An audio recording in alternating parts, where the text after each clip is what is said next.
great-grandma killed herself and tried to frame my great-grandpa for it. It's actually not uncommon in my family to kill somebody and then try to blame somebody else in the family for it. I've also told this story on here before, but a bunch of people are trying to find it and can't, so I'm gonna retell it. If you've already heard it, just scroll away. So the year was 1972, and my great-grandparents had been together for quite a while. They were high school sweethearts. They were together for way longer than they should have been. Honestly, they should have broken up way before this event. They were both alcoholics, and they were extremely abusive to one another. And on this specific day, they got into a big fight over baseball, and my great-grandma went into the kitchen and she started cleaning, and then she opened the window and she started singing my great-grandpa's favorite song. She was known to be a very lovely singer, by the way.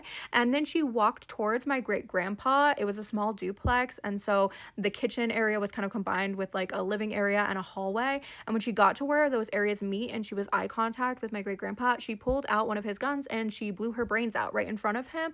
And then he was drunk at the time, so he panicked and he ran in there and he tried to drag her body to where he could fit to do CPR. And while he was doing that, the next door neighbors called the police because she had opened the window, so they heard her singing mid-chorus and then a gunshot and then the singing stopped. And so they called the cops and they were like, I think my neighbor just shot his wife.